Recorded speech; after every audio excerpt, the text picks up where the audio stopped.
Welcome to another Protein Bros podcast. We are your hosts, Jeff and Kyle. What's up, guys? We got a very, very special episode for you guys today. Today we had on Zak Cummings. Zak is one of our oldest friends, and he is a UFC fighter. He's had over 34 fights in the UFC. Is that correct? A record of 27-7, and this Saturday, aka 2 days from now, he is fighting his presumed last fight. Possibly his last fight. You'll see more on the episode. In Kansas City in front of his hometown fans. It's going to be awesome. Yeah, we talked about a lot of things, what it's like to be a UFC fighter, what it's like to battle back from a serious injury. All in all, we talked about, also some personal stuff as well, just, growing up with him and living in Springfield. And I thought it was a good episode, man. He also traveled the entire world, has been to some amazing places, and talks about his experiences in different countries and different cultures. If you are somebody who likes to root for somebody who works extremely hard to get to where they've been, this is the right guy to root for. I hope you guys listen. I hope you guys enjoy. Important to mention, you've had 35 professional fights, haven't you? It's something like that. I don't know, I lost count for a while. And then...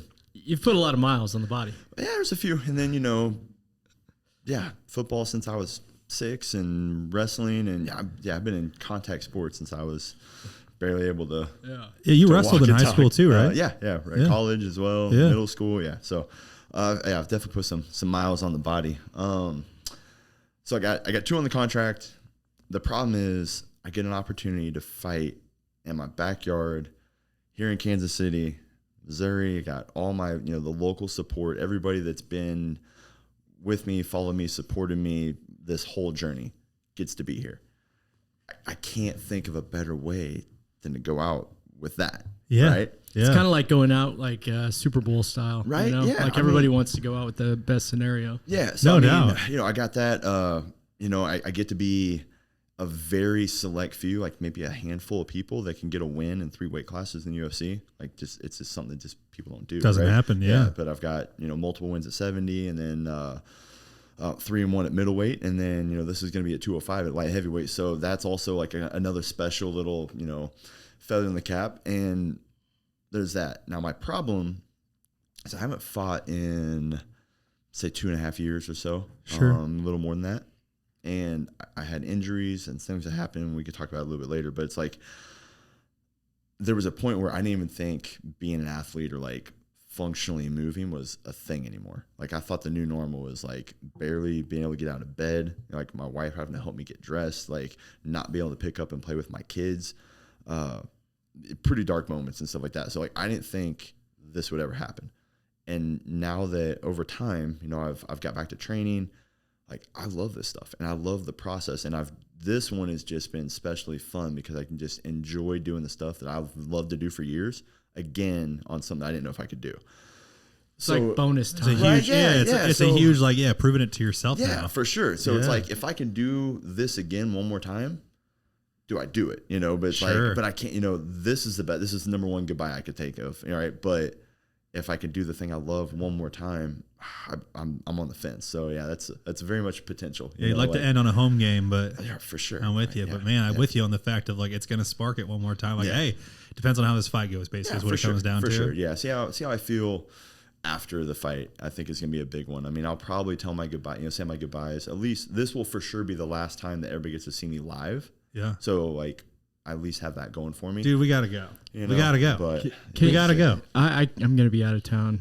Zach, don't look at me like that. I'm sorry, buddy. I love you. I told Justin Tanner we're gonna go, and I just got to figure. I was like, we just got to figure out what's the best site, to buy them on. We're going. Yeah. We're watching. I think I was at Zach's maybe 3rd fight ever. Maybe. I mean, how many was that semi-pro in Springfield? So for those who are listening, me and Zach go way back. We worked at a bar together back in Springfield, Missouri. That's where I met him. Zan nightclub, Glenn. Shout out the fanciest. Shout out to Jalili's. The first time I met him, I just was like, this guy could beat me up.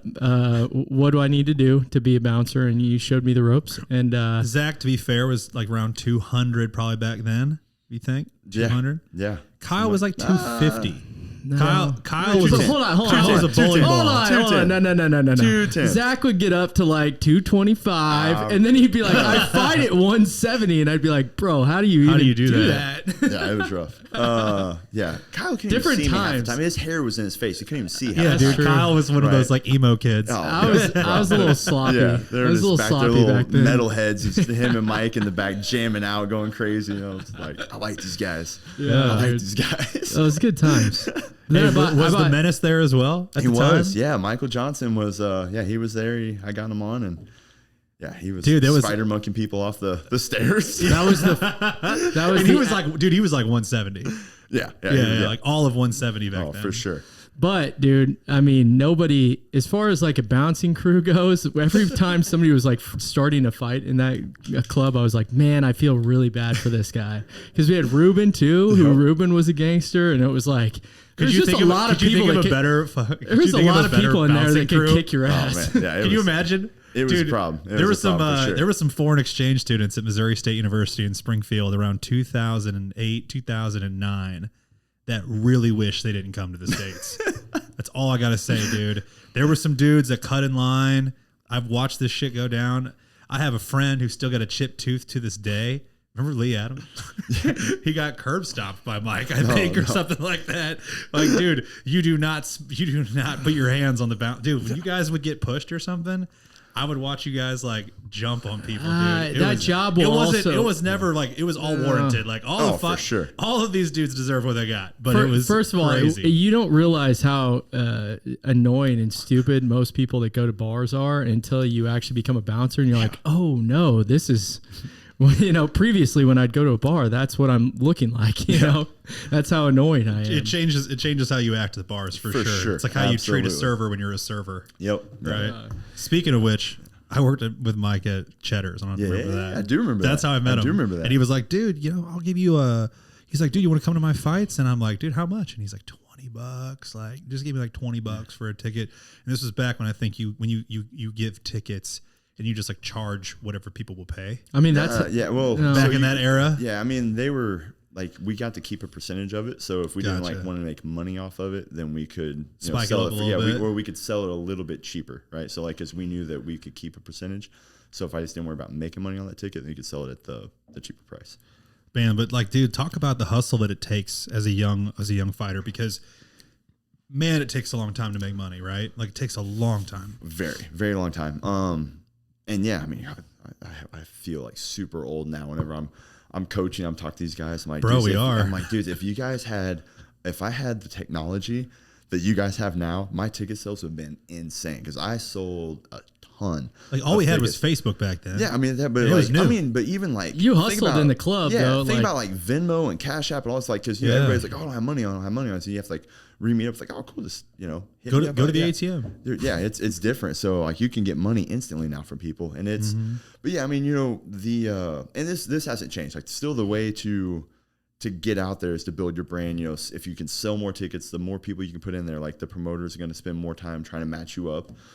So luckily, I was the biggest ticket seller in Springfield. So I was able to, like, main event a lot and get people traveling in. They would travel people in to fight me and stuff. And I normally, those fights typically didn't last very long. I had people who come up and then they would probably do the research and they would back out, and they always had like try to find a replacement.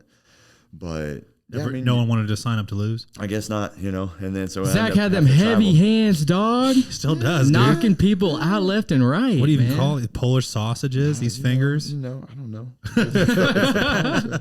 They're just me. They're just part of me, dude. Tell me this. So you start off in Springfield at Springfield Fight Club, right? Yep. And when was your opportunity with the Ultimate Fighter? When did that start? So, and you had already done paid fights prior to that, of course? Yes, obviously. So like, I mean, there's, so you start off with amateur, right? You don't get paid. There's like, the rule set's a little bit different. The rounds are shorter and stuff. So you have amateur fights, get some experience. Once you turn pro, that's just like you become paid, right?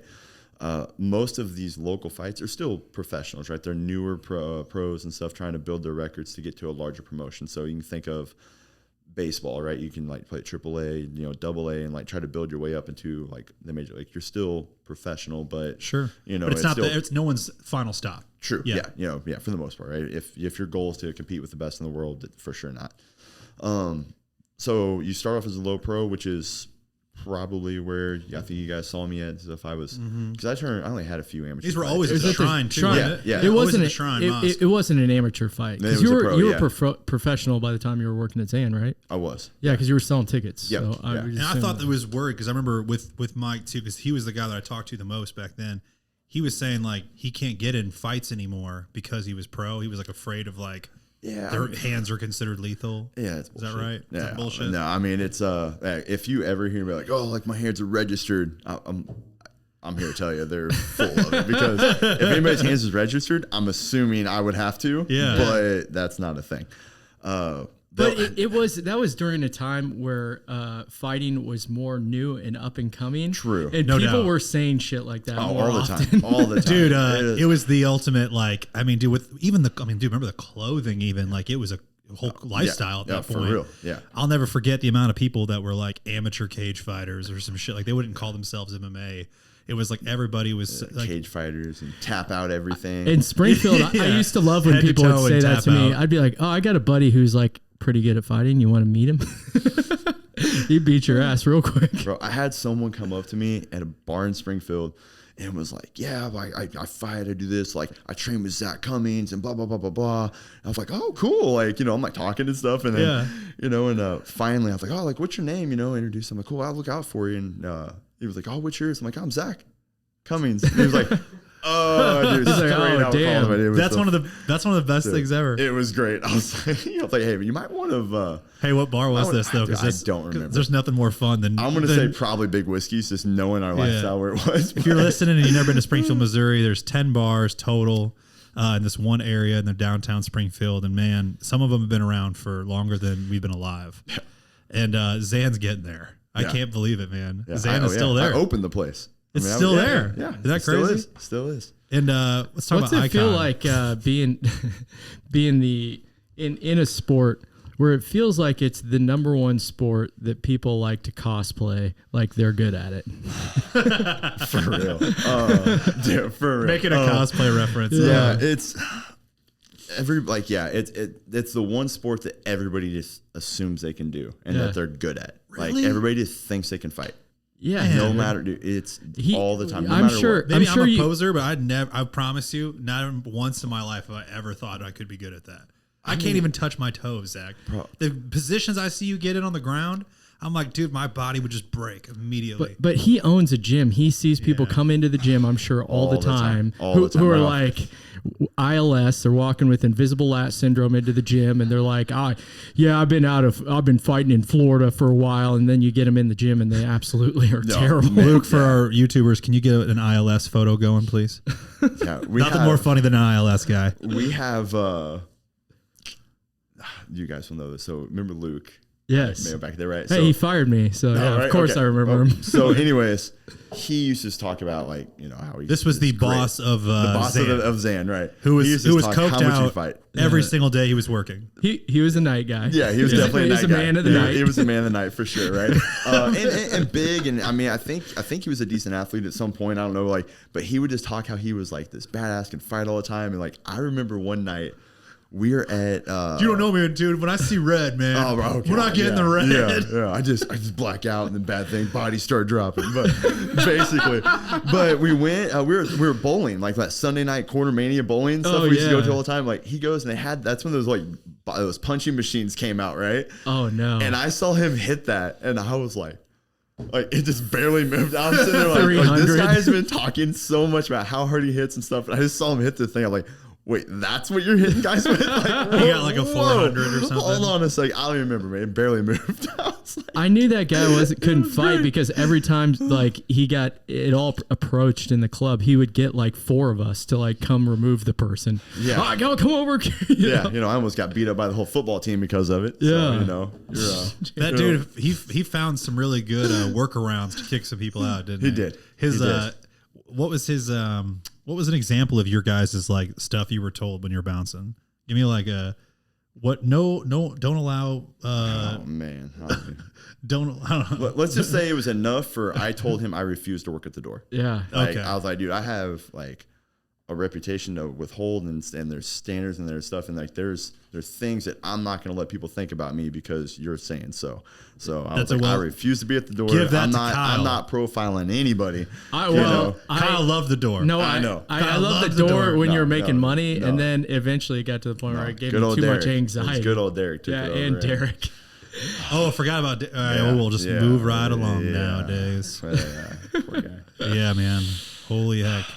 We're all just sitting here like, oh, Derek. How things can go wrong. My old roommate.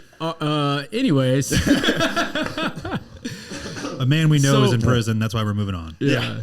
He no longer is a free man. Guys, don't do drugs. Yeah, don't do hard drugs. Yeah, don't do hard drugs. It can change your life for the absolute worst. You should not be a man of the night forever. No, you should eventually grow out of being a man of the night. Agreed. Very well much stated. Very As much we agreed. transition now, yeah. So healthy lifestyle, guys. Yeah. So let's talk. I want to talk because most of our listeners probably haven't ever heard of like what the experience is like being on a TV show, especially one as big as The Ultimate Fighter. Tell us exactly. Peak, by the way, at like peak of popularity. I mean, like Ultimate Fighter was really ascending, and UFC was really gaining popularity for the first time, right? I mean, like, so I guess to get back to like your older question and tie into this one. So yeah, there was like they had tryouts for it, right? And like me, Michael, and a couple others, like we would all I tried out multiple times before I ever made it. Michael, and I always made it through the process very far. That you go and you grapple somebody, right? And it was short, and like you have all the producers, the matchmakers, UFC, head dogs and stuff are there. So you grapple, and then they watch you hit pads. They've got your record and everything set up, so they're looking at all that. And then there would be an interview process at the very end. It's kind of like they try to say some stupid stuff to see how you react and see if you're good for TV. So I always made it really far, but they always tried out like 2 or 3 weight classes, and they never did my weight class, like the tryout I was at. I remember that. Yeah, so Michael made it first. Michael made it first and everything, and then and he got to the final. Let's give him a shout. Yeah, he got to the final. Yeah, he got to the finals in a tough season, and then we had but that kind of showed me like, okay, like I can make this thing. I saw Mike because like I love Michael, but like I had the better record. I was probably a little more technical, but Mike was super exciting and fun to watch, right? Very explosive. And when he had knockout finishes, like they were pretty crazy and stuff. But it proved that I can make it. So I stayed at it. And then I was supposed to make the year before I did, season 16, was an invite only. And it was only for 170. And I haven't fought there yet. Like I made a catch weight at Bellator, like 180. I was a 185er. And they had... so they called us up. I made everything through, and then they got nervous about me making 170 multiple times without making it, which was true and justified. So I ended up not doing that show, which I would have hands down won very easily. It was the least talented group probably they've ever had, right? Yeah. The problem was the next year they did 185, and they were like, dude, just pass medicals, you're on. Like, we love you. And stuff How like that, awesome. Right. Yeah. But that season was the toughest season they've ever had. Everybody was there for, should already probably could have been in the UFC. And you have me, a few other like good vets, and you got like Kelvin Gastelum was, he's still fighting right now, was 20, like just turned 21, the youngest person. So they were like overly impressed with everybody. So they signed the whole cast into the UFC. So it's the only show they ever did that where they signed everybody. And the whole cast. The whole cast got signed. If you won your first fight or not, like they signed everybody. But that's awesome. Yeah. So that's how I got in, right? Yeah, so even though I didn't do, so the what I was told was like really the number one pick guy, who's an Olympic alternate wrestler, was who I had to fight to get in the house. And he came forward, and I knocked him out in 7 seconds.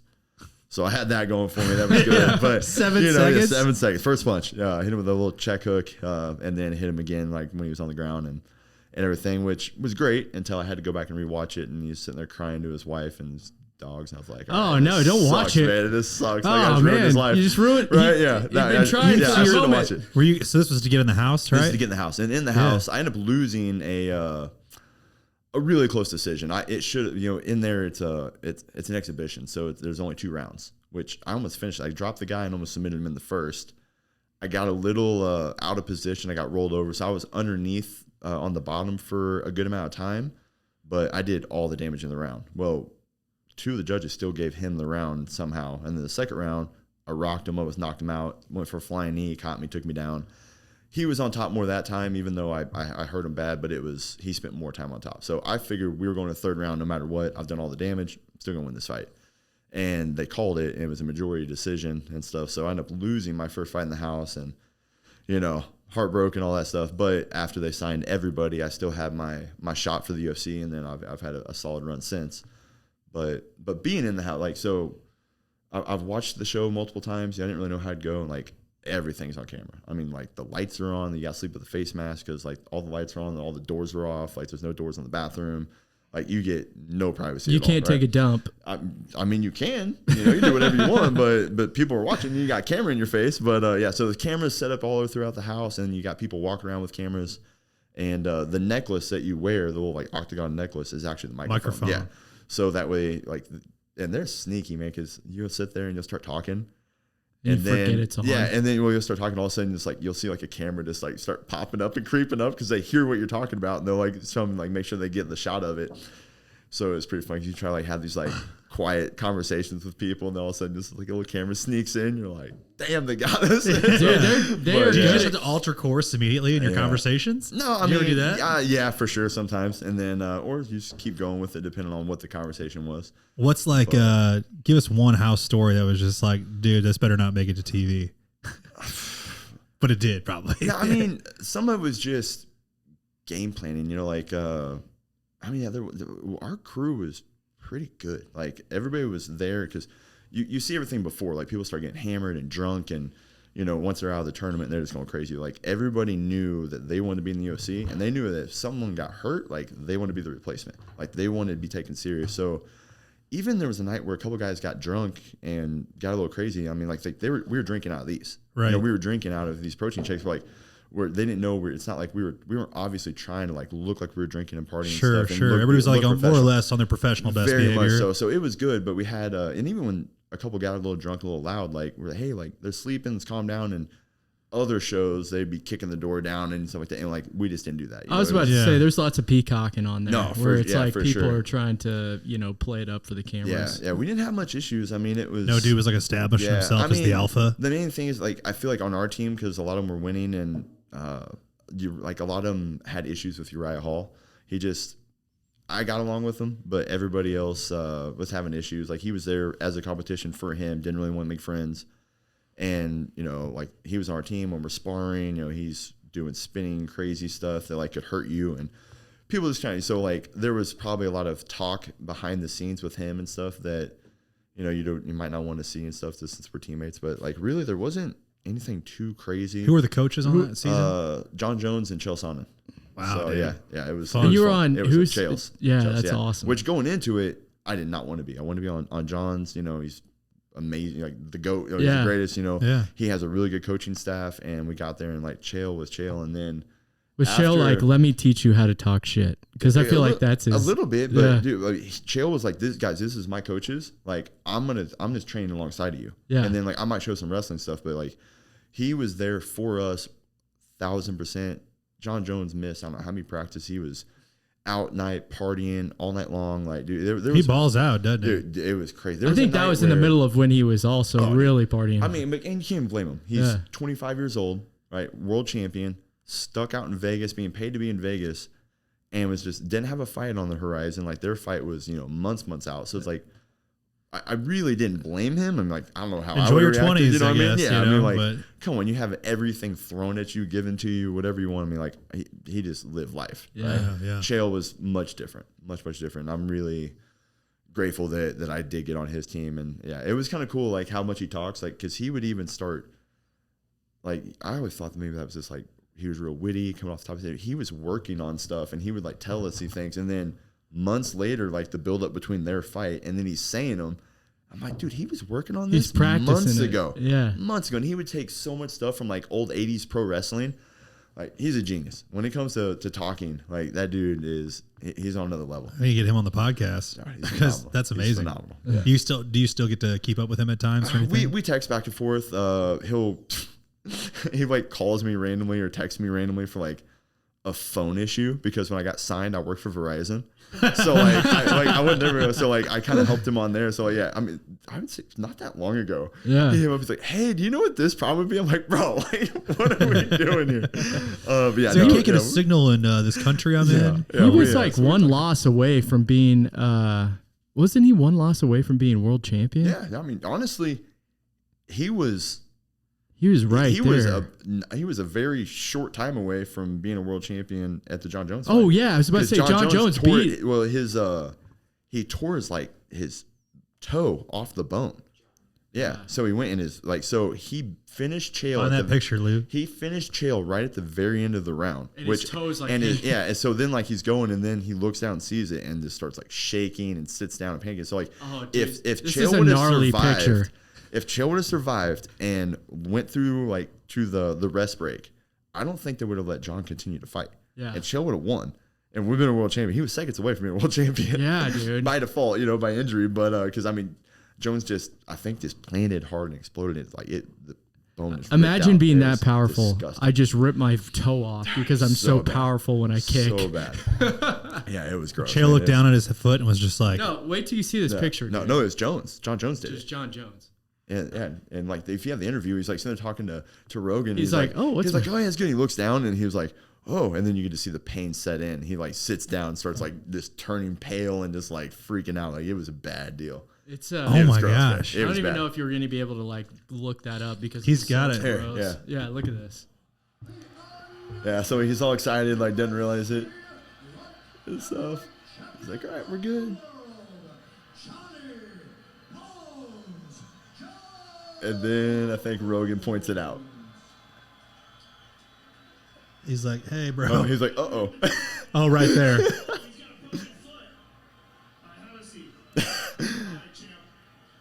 Do they not show it? I don't know. I don't know. He starts like crossing his arms, like you could tell it's setting him, and he's. Oh.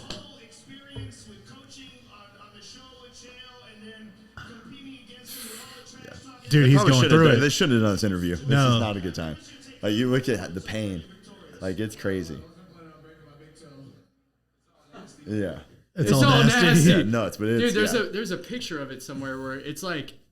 Yeah, it's like the toe looks like you feel like a dislocated toe, but it's like the skin. It's like the meat. I was about to say it's right there, dude. Like ripped off, like the skin's torn and everything. I'm good. Yeah, I appreciate that. Did you see that? Throw the graphic up on the for the listeners. That's rough. Oh man, yeah. So what's during that whole thing, were you communicating with like Dana White? Is he a part of that? He was in a big way. Yeah. So I mean, you've got the producers and stuff there that do the day-to-day stuff, and then the fights were on like a Tuesday, I think, and so Dana would show up for the fights and have that, and once we basically finished the show and stuff, he took us all out and had a good time and stuff like that out in Vegas. But oh, come on, you're just gonna skip over the good times, Zach? We'll get to that.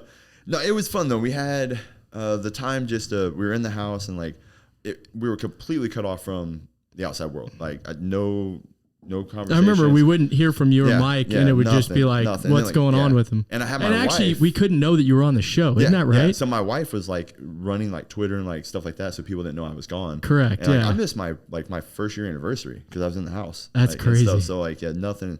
Like it got done. Like they would like I didn't know who the president was because like they announced it when we were in the house, and like they wouldn't tell us. I'm like, guys, like this isn't gonna change anything or whatever. Like it was. Yeah, it just didn't make sense. We couldn't have books. We couldn't have anything. No music. Good thing is we had Kevin Casey, who was like that. What was that? Spencer Pratt. Remember that guy? Like the dude from like The Hills. Yeah. So he was like the MTV show was called The Hills or whatever. Yeah. So he was his buddy and stuff like that. But he could rap. He could rap his ass off. So he was our music. You were just like, hey man, turn the radio on. We're like, King, hit us with something, man, because he just went by King Kevin Casey, and that dude, yeah, he had some good stuff. So he kept us very entertained on our bus rides and everything. It was good. It was real good. That's awesome. Can I ask this? Why no music? Probably. I mean, one is they're trying to get you to interact. Copyright stuff too. It keeps you from talking. Keeps you talking. One like we need to talk and stuff like that. Copyright type stuff, because like there was a joke around like it was right when that freaking Call Me Maybe song came out. Oh yeah. So like, it got to the point where like all the fighters were on the van like singing that song, and they're like, "This is hilarious," but we can't show it because of the copyright. So, The Olympic girls did it. Yeah. How did they get? Yeah, you remember that? I don't know. I don't know if they had the money. Carly Rae then, Jepsen, and stuff. So yeah, it was different, and but it was fun. And so Kevin kept us pretty busy. They've had some pretty fun freestyle battles within the house, but. You never jumped in on those? I never jumped in. But I was a fan. Talk me through what's partying with Dana White like, and is Dana White different now than he was back then? Every interaction I've ever had with him, he's great. He's very blunt. He's to the point, but he's great. And I don't know. I mean, obviously he was very excited for that season. They knew that they had something special with that season. I think outside of the Ultimate Fighter 1, which started all of this, with Stephen Bonner and Forrest Griffin. Like, this was like the next great one, because you've got this 21-year-old Kelvin Gastelum, who's one of the very last picks, make his way, like beats the old vets, like does everything here, and makes his way to the finals. And you've got Uriah Hall, who is just murdering everybody, crazy knockouts, spinning knockout kicks. And the next Anderson Silva, basically, right? So you have this like young pup against this like just guy that looks like a killer that looks like you just can't beat. Yeah. And so that ended up being the finale, which couldn't have been better for the show. Not at all, not at all. And then in the house, we all knew Kelvin was probably going to win. Like, we've all trained with him. I mean, if you can just not stay at long striking range with Uriah, like obviously he's still phenomenal and great fighter, but Kelvin was a dog, and I just thought the matchup worked out for him, and he ended up winning, I think, a split decision. So everything goes, and then the kid, wins this decision, then we all get signed, and they all fought that night except for me. I ended up blowing my hamstring out, and when I was out in Oregon training with Chael, and just so I wasn't able to make my debut that night, and then I had to heal up a little bit, and I think I made it a few months later in August. So won that too, right? I did. That's First right. round submission. Oh, got submission night bonus. It was good. All my life or athletic life dreams came true that one night. It was like, I wanted to get to the UFC.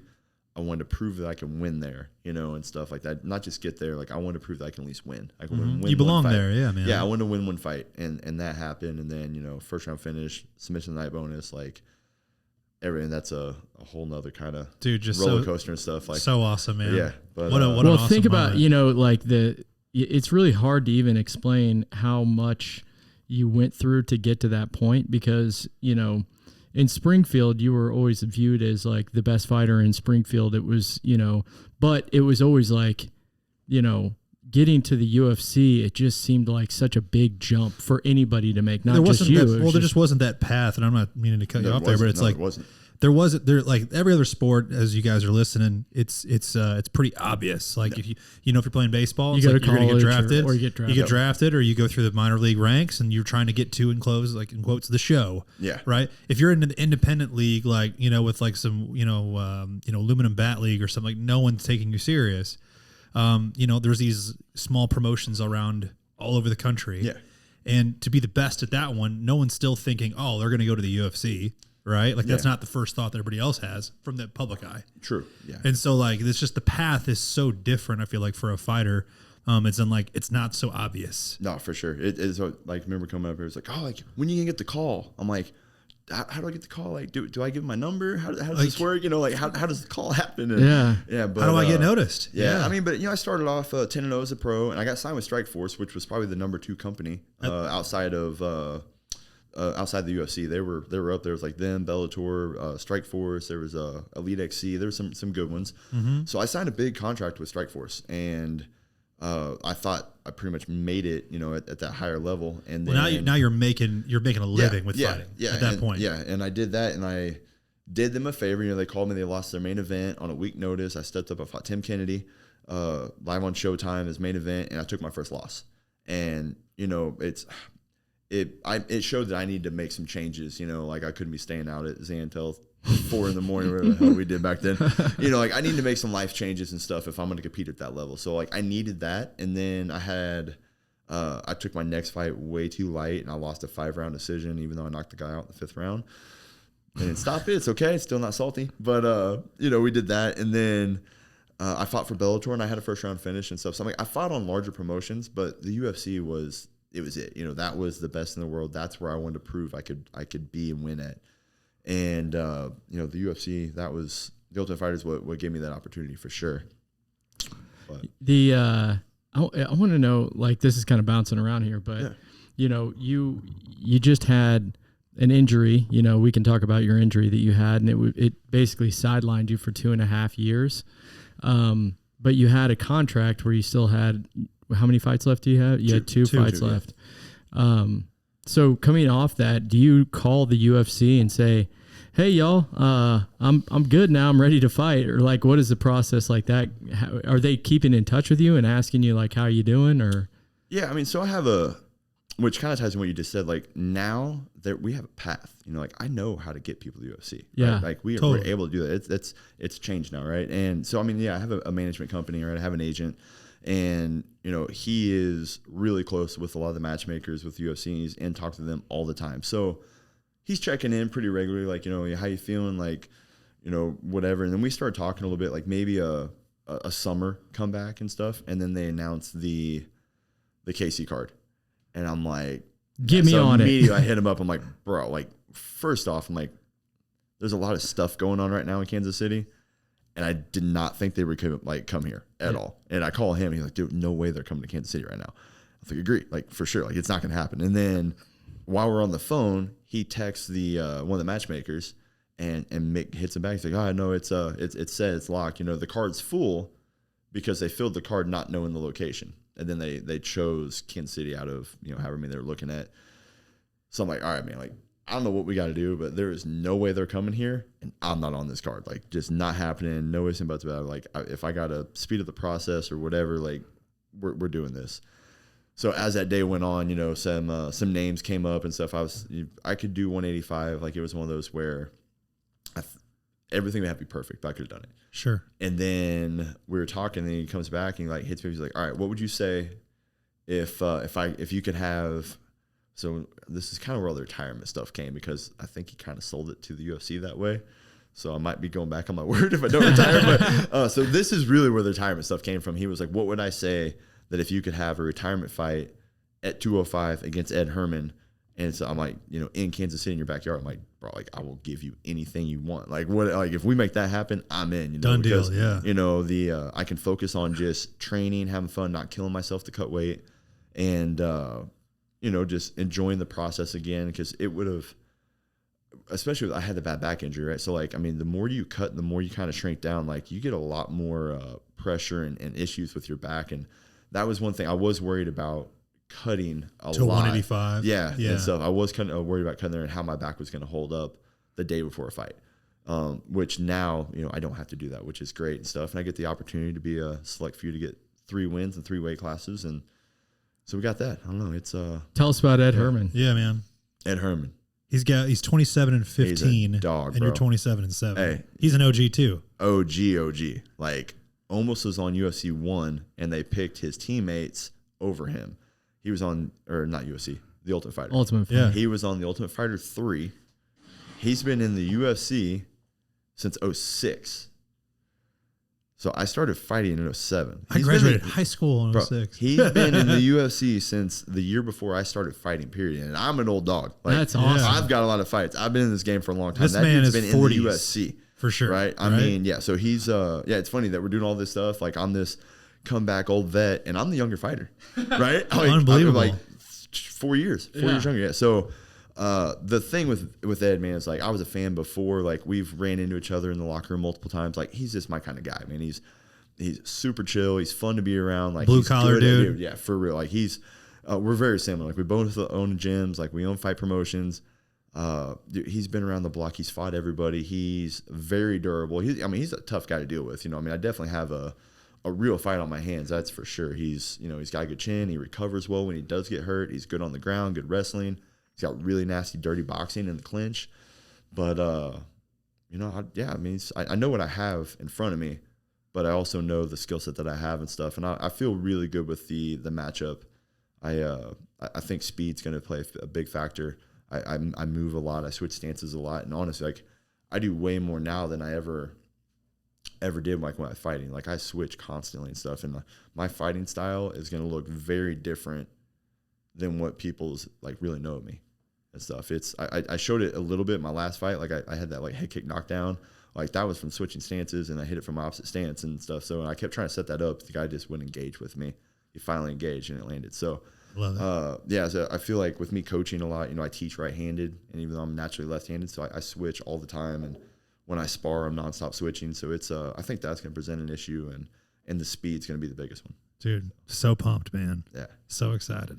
I would say you're probably going to knock him out in the second round. Must have heard one of my interviews. Did you say that? That's what I said. That's what I said. I'm telling you, man. I said it's not going to be second fast. Round, you know, he's durable. Yeah. He's durable. Kyle, don't lie. Did you listen to his interview? I didn't, but I just know. Yeah. You would think he's Great a friend, minds, right? think You would think he would do, like help support me, you know, and pay attention. Oh, but, man. Son of a. Hey, when did you find out I was here? I forgot. Come on, dog. Yeah, you would think, you know, as far as we go back, he would be the one texting me like, "Hey, bro, like, let's come on the show." Like, you know what? No, it's cool. I texted him last night. I said, "You know where our guest is, right?" Yeah, dude. I found out literally Wednesday. When was it that I was like, "Hey"? Zach found out too at the same time. Yeah, They're like, I was like, dude, it's his fight week. There's no way Zach could come on. Yeah. And he's like, no, bro, like he can come. Well, I felt bad. I got hit up a couple weeks ago, and then I was gonna joke around and like give you guys a hard time. You should have texted me. Texting me. Yeah, dude. Like, we had to send one of our servant boys. Yeah, you know. I was gonna be like, oh, hold on. I was gonna be like, you need to talk to my personal assistant, like send to my daughter. Yeah. Like, something. I'm like, man. And then I joked around about it, and then forgot to answer. Just craziness going on and stuff. And I'm like, man, I'm so sorry and stuff. Like, I don't want them to think I'm blowing them off. Yeah. And stuff. But this Thatcher, our guy that helps us with guests, he was like, I don't know if you know him or not. He said that he might know you. His name's Zak Cummings. I'm like, I was like, are you serious? Why didn't you just tell me? And I could have freaking hit him up. Oh, it was great. Let's talk about that injury for a second, dude, because like, dude, like those were some dark times. And I remember talking to you at FAC. Yeah. And you were not looking happy. No. This was probably like 18 months ago, probably. Something like that. Yeah, that's rough. And you were just like, bro, like I was having a hard time even like walking. Dude. So standing up. And I was like, what? I had my last fight. And I've been dealing with dude, some honestly, back issues. I just got to tell you, I'm sorry because I felt horrible for not knowing that. No, it's not. I had no idea that you were hurt. I shut down. I haven't, like, if you look at like my not that I'm a big social media person and stuff, like, but if you look at it, like I didn't do, it was like posting. And then, because really it was the year I got signed with First Form, like, you know, being an athlete in First Form. Yeah, like we're out there hooping it up at HQ. Awesome. Yeah, I did. And it was like right after that. So it was like one of the cool things happened. And then it was like the worst year of my life. And so I had, I've been dealing with it, right? I've been like, I was telling Kyle a little bit, like I've been getting like some epidural injections and stuff, just keeping it at bay. And it's been fine. Cause like, as long as I don't feel it on the nerve, I was okay, you know, and stuff. So I've been dealing with it for probably a couple of years already. And, you know, then some PT work and stuff like that. And it's been getting better. Now, I got signed. I'm supposed to fight Sam Alvey on like in April, I think, of 2021. Yeah. So I'm out in Denver, getting ready for that fight and stuff. And this one day, I mean, something was not right. Like I knew it was my back, but it was worse than normal. And it was really giving me issues. And I kind of stopped. I didn't go live. I kind of stopped there. I was talking to Mark Montoya, my coach out there. And I was like, man, like, I don't know what to do. Like, I'll because we're supposed to go straight to strength conditioning. And I was like, I'll go, but like, because they got PTs and stuff. I think maybe I'll just do like some mobility work or do something and not lift and not, you know, do all the crazy stuff. So I get in the car, this little tiny rent car that I'm in, right, to start going. And before I got to the highway, I sneezed. And I guess I was all like in this weird, awkward position. And it was the most pain I've ever had in my life. I like jumped out of the car, tried to stand upright. And I had to drive 30 minutes of strength conditioning, about 25.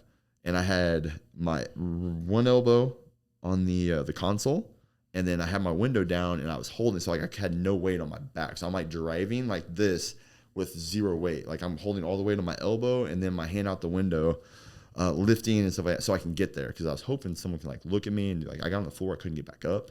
It was over. Like I ended up like immediately buying a flight home. I called to get an epidural injection, so I like called the pain management people.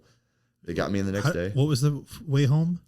I had to fly from Denver. Oh my god! Dude, how bad was that? Dude, I got just I got to the place I was staying. I was laying there, like I bought a flight, and then I just laid there. Like I didn't want to go to the airport. It's like an hour drive to the airport. Like the Denver airport's like way out of town and stuff. Yeah, and yeah. Like it's a trip, right? So I left all of my stuff, my bag, everything, clothes. Like I just left and stuff. I didn't want to carry, like nothing, And I went. I don't even remember the flight home. Like it was just a blur. What you on all kinds of drugs at least for painkillers? It's Denver. It's Denver. So natural painkillers. Natural, yeah, no, edibles. There's for sure some edibles went down 100%. Like I mean, it was just to blur everything out. So now I took them about halfway through the drive. I think I stopped to fill the rent car with gas and then took them. So like for the flight and not the drive. But yeah, for real, we got there and I got in and did the injection. And like normally it's like instant relief. Right. And it did nothing. And I was like, whoa. We've got a real problem. Well, yeah. Now. So then I went to my chiropractor is Rennie Russell up here in like Pleasant Valley and stuff like that. 816 CrossFits, where his gym's at, dude's. Shout out. Hey, that dude is like extending my career for years and years and years. The best guy in the business, if you ask me. And again, he knows me really well, right? He goes and sees stuff and he's like, dude, I'm not even touching you. Like, so he was like, let's go get another MRI and stuff, some more imaging. So I got it and he saw it and he was like, you need a neurosurgeon now. Like immediately, like, don't worry about stuff else. And then they sent that image to my pain management and that doctor called me personally. And it was just like, dude, I didn't order this, but I just got an image come across. He was like, you need help. Like this is really, really bad. I was like, yeah, I know. I can't move. Right? So I called, and of course, I mean, this is my spine. Like, I'm an athlete. I want to make sure I get someone good. So Dude, this is your whole life. Yeah. So it's not just the athlete part. Now you're thinking about my kids. Oh, dude. It got. So I'm sitting there, and it took like 7 or 8 weeks to get in to the neurosurgeon. So even with that level, I tried, and I had a guy that worked at like a doctor in the hospital that's like trains at the gym, like a good friend of mine. Tried to help and stuff, but he was also like, I don't trust anybody else like with you but this guy. And obviously a lot of people felt the same way, but yeah, it was one of those where, man, so I was bedridden until I saw him, right? I mean, I could not move. The good thing is like we just bought that house out in Smithville, and I sit there and on the lake, on the lake, beautiful. But it was one of those fancy little motorized beds and stuff. So like, but it was the best thing in the world because I could move my knees up. Like I could put myself in the almost like a weightless position off my back. Oh, I'm like the zero gravity chairs. Yeah, kind of like that. So I can move it to where I can move my upper body, my legs around. So at least I could get to a spot where I wasn't like dying, stabbing, sharp pain. It was just there, but it was more of like dull. And then, but if I tried to move, like it was like I couldn't get dressed. My wife had to help me get dressed. I mean, I still had practice at the gym. So like I would like crawl into the gym and sit there and like try to talk through people. I could barely talk. My voice was gone. I had a baby on the way in a few months. Like I said, my daughter 3 at the time. So it was just 7-8 weeks of pure hell. So, yeah, pure hell. Well, yeah. And then after the surgery was another month. So it was 3 months. 3 months of bedridden, couldn't do But at anything. least you're on the the thing that like scares me for you is the uncertainty. So like that 7-8 weeks, you didn't know what they were going to tell you when you got in there. Yeah, I thought this was the new normal. Like I for real thought like this is the new normal. Like I'm stuck in bed if I want somewhat of comfort, and then I'm gonna have to have help. Like I couldn't reach my, anything. I couldn't get dressed. Like I really couldn't. I tried so hard. I could not do it. If you haven't had a back injury, so I have a bulging disc in my back too, not nearly as bad as Zach's, but I was to the point where I was severely limited. I couldn't do anything loaded. I couldn't squat, couldn't deadlift, couldn't do anything like that for like 6 months. And if you haven't had a back injury like that, it's really hard to explain. You can't pick up, like you were mentioning your daughter, you can't pick your daughter up. No. You can't do like, there's so many things that you don't realize.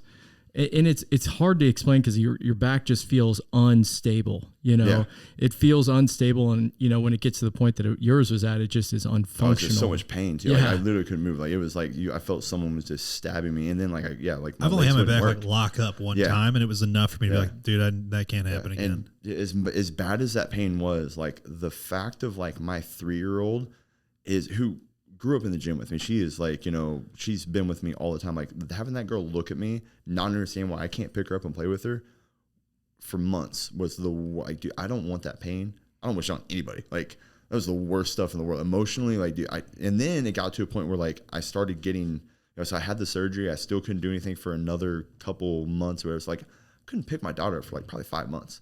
Right. And then like, which at this point is like a sixth of her life. Exactly. I mean? Yeah. I mean, this is ridiculous. And then I get to a point where, I'm starting to get a little better. Like, and then it's like, no, Daddy, don't pick me up. I don't want you to get hurt again. Like, then like she's worried about like, I do anything, and she's like, no, like, and then it got to like, no, like, no, this is, like it was, dude, it was dark. That's like, devastating, man. Like it got to a point where like I've done some cool stuff in the sport. I've traveled all over the world and back, and I've got a lot of fights, and I've met a lot of people. Like it's been a fun journey, right? If it ended, I was okay with it. Sure. I was not okay with not being able to take care of my 3-year-old, and then a baby on the way that I couldn't even pick up and carry and take, help my wife take care of. I wasn't okay with that stuff. And like, dude, it got dark, it got bad, and it was rough, man. That surgery happens. Okay. Yeah. So surgery happened. So as soon as I got it immediately took all the pressure off, like the spinal cord and all the nerves, right? Like it was completely blocked off, completely like shut down. I mean, like even on the imaging, you can see like where it's at, and then like it disappears, and then like it wasn't just a little tiny bump. It was big. The neurosurgeon said it was probably the biggest chunk he's ever had to take out and stuff. It was, he was like, good news is you have a really healthy disc. He goes, the problem is it was so healthy. That's why it blew out. So like, that's why the blowout was so bad.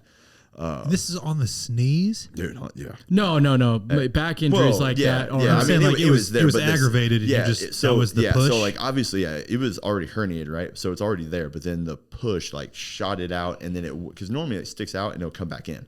Mm-hmm. Like so, if you flex your back and stuff, it might push it out a little bit because it's like jelly type thing, right? Right. Well, this like blew it out all the way down to the next vertebrae down, and then it couldn't come back. It was just stuck. And then it was just stuck against all my nerves and stuff, and had them completely blocked off. It's bad. I saw the picture of it, and I was like, ooh. It was bad. But back issues like that, it's usually like the herniation. They a lot of people say you can get a herniated disc. People have herniated discs and never know it. Can I share this with myself? No, I don't care. Let me give it to Luke so you can put it on the pod.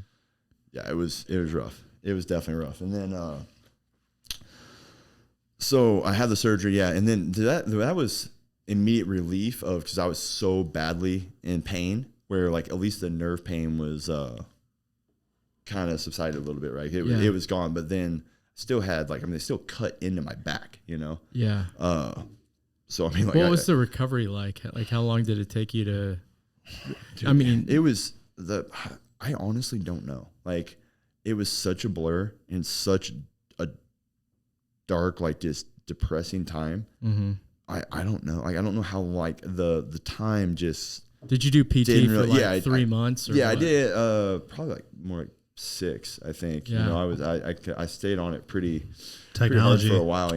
Yeah. So that little white band there, that's all your nerves, and you could see that you can't see them anymore. It was completely smashing. They're just gone. Yeah. Dude, I don't know if I've ever. I'm so sorry you went througugh that, dude. But this is what makes this fight all the sweeter, man. Oh shit! Yeah. I don't know if I've ever seen a disc blown out through the nerve. Yeah. Like that, which that's crazy. If you see how it's bubbling out there, that's what a normal herniated disc looks like. Yeah, and the then little when bubble. It's the little bubble is what a herniated disc is right there. And that when it's dripping down, that means you are fucked. Yeah, it was a bad deal. So it's one of those where I started doing PT and just a lot of core strength and movement. I mean, like I would start off with very little and stuff, and so at least I went back to kind of coaching then. It was one of those where I could start moving a little more. Like once the nerve pain was gone, even though like I was not okay, I felt like $1 million. I mean, I felt like I was like, okay, let's go, But then obviously I realized you're thinking I can do life. Yeah. Then I realized they like tore into my back quite a bit and stuff, and I was gonna have to do a lot of core strength and re-strengthening all that stuff, which this sport is like nothing but core strength. So, I didn't know how that was gonna look if like going live or going harder, higher level training. But at least I knew I could move through the process and show and teach. So I knew coaching would be a problem. I knew I got better to where if I was able to coach these guys and kind of help them build their careers, I was good with it. And just a little bit more and more over time, I've try to do more and more, and pick up the intensity and go with better guys and stuff. And kickboxing started first. I could strike and do kickboxing, and then like I could do some basic jiu-jitsu on the ground and grapple. But the whole middle game, the wrestling and the scrambling and just hard turning, twists and stuff like that took a long time. Like I really wasn't able to do that. Was it more somewhat recent? So my question is that stuff, those kind of movements, was it more out of fear, or was it more out of like just pain? Straight No, pain. Still pain. Yeah, still bad pain. I mean, mobility. If I go with someone, like, most of it is like I do it myself, because I do something like rotate, I would feel it and stuff, and then I started healing. Oh yeah, I forgot about this, and then I don't know, whatever. But I started feeling better a little bit, after you had a setback along the way. You're saying? I had a 15-year-old girl in the gym like joke around and like like you're walking away like just kick at you, like push kick, like kicked me in the back. And I didn't see it, and like everything seized up. It floored me for like another month. I couldn't do. I mean, I wasn't as bad where like I was bedridden, but like all of like the progress I made, gone. Like I had to go back. How bad did she feel? I wanted, like, I never almost wanted to like hit a little girl in my life, but it came real. I turned around, and then and she felt terrible. She was completely joking around, just kind of like kicking at me. But dude, I didn't see it, and it was bad. So it put me back for another month and stuff. And then I was supposed to do a jiu-jitsu seminar, because I was promoting one of my synergy fights down. We were at Pittsburgh, Kansas, at the casino down there. Uh-huh. I was gonna do a little seminar. Well, of course, now I can't like do anything, so I'm like trying to teach this seminar, like barely can move. And it was one of those where, like, if I was all the way upright, I was good, and if I was like bent over, I was good. But that middle ground was terrible. Like I couldn't. I was like stuck, and then I had to like force myself up. So if I was on the ground grappling, I could show stuff, and then if I could stand upright, but like the whole up down thing, or like right in the middle, you're like, let me get a couple of. It wasn't working at all. Get a couple people to show you what I'm talking about. Yeah, do you have really good training partners to not to know where you're at? I would guess working through that, because if you don't have the right people you're training with, that could be a nightmare. Yeah, I mean, obviously, we've got a great crew, and they all kind of understood. It's not. I heard Josh Baker's no good. What do you know about Josh Baker? I heard Josh the worst. Josh Baker is so strong and so explosive. But we love Josh here. But now over these years, he is very much. His technique is very good. He's good. How do we get him in an FAC fight, dude? I'll tell you right now. Get him in a fight. Get him in an FAC fight. That involves striking, all right? Yeah. Like he'll do a cool grappling match. Do a synergy fight. I will say Josh has built something special in my gym. I'll give him that, man. He has put a lot on his plate and was needing to get workouts done early in the morning, right? So he started 6 a.m. class, and it's been going for probably almost 2 years now. Seems like a lot of people. Dude, there's like 20 people in there at 6 a.m. And I mean, they are like a cult following. This, like, they're all going. They have their own little like cool goon name and stuff. But I mean, it's special what he's built, man. It's really cool how they all kind of keep each other accountable. You have at that 6 a.m. group, you've got this like very professional, career-driven, people. So like their jiu-jitsu gets really good because of the type of person that goes to that type of class. They're already disciplined in other areas of their life. Very disciplined, yeah. And they probably have good career jobs and stuff, and they're a little older, a little more of the intelligent side of things. So it's like they might slow the process down, but they're thinking through everything, and it's been cool, man. It's been special to see him do that. And I should be in there way more than I am, but I'm also like, hey, like, you guys want to like train at midnight? And like, no. I'm like, cool. I don't want to train at 6 a.m. Like, like I'm a night person, and so it's different. It's hard, but I'm the main guy in the gym and stuff like that. And I want to be able to see these guys, roll with them a little bit. Yeah, that culture there is so strong, man. But it's cool, man. The whole gym, has a great culture, and it's got guys like like Baker in there. It's got some of these other coaches that. Hey, we got 4 TVs. We got 4 TVs in our Olathe store because of your guys' gym. You're welcome. We went to the grand opening, and remember that? Yeah. We're like, dude, this is dope. How do you do this 2x2 TV into one giant TV deal? We haven't talked about it, but in the background of all of this, you're also a business owner too. Yeah. And multiple businesses. Going through what you've been through as far as the fight career, on top of an injury, which basically sidelined you from being able to coach and probably be active in your business for a significant amount of time. Can you talk about, like, Is the culture in a fight gym different, or like how do you build up the culture in a fight gym? And what do you think makes what's the most important ingredient to making a gym that is focused on, jiu-jitsu and kickboxing and things like that successful? I feel like, I try to build, I think I build my culture a little bit different than a lot of other gyms, honestly. And I think our retention rate shows that's it's proven well. And we all know like fighters don't pay the bills, right? Unless you're at like super high level and like they're giving the gym and the coach like a percentage and stuff. Like outside of that, you don't get that very often, right? Like unless you build like a super gym and stuff, which it's possible, but you don't want to just rely on that stuff. So your recreational members are the ones that are really doing this stuff, right? So a lot of people want to like have this hardcore fight gym and stuff, and like on the business side of stuff, it doesn't really make sense. And I've seen that over the years I've been training and stuff. I've seen all the different gyms, and you've got these other gyms just kind of focus on like fitness only and stuff like that, and they might do really well, but then they're not really respected as much. They're not taking it serious. Yeah. They're not. You're not giving them actual skills. Yeah, exactly. And you're not respected very much on the competition side of things, right? So I wanted to have both, right? I wanted to like be able to have these competitors that can compete with the best in the world, but also you walk in the gym and you just feel very at home and welcome, and like it doesn't matter if you're just there to watch your kid train and you want to get a workout or whatever it is. So I don't know if it's just like my personality and stuff like that. Just kind of building off of that, where if you come in with the wrong attitude, you're not going to last, right? Like you're there. This is one sport. ILS guy. Yeah. This is one sport. Can't have an ego. That oh my baby. This is one sport that definitely the truth prevails, right? You can say you've done whatever. You can say that you see red and bodies drop, right? You can say whatever, but you could say you're whatever ranked and stuff. But those mats tell the truth on everybody, right? And I feel like people that like to test themselves physically and mentally, it's one of the best things in the world. Like it's a human chess match. I feel like very intelligent people do very well in it because it starts, firing all this stuff there where they're starting to think through things and learning these moves and tying them to other moves and stuff. And it's a whole spider web of funnels, basically, of, you put someone in thing and start seeing where they're going to go.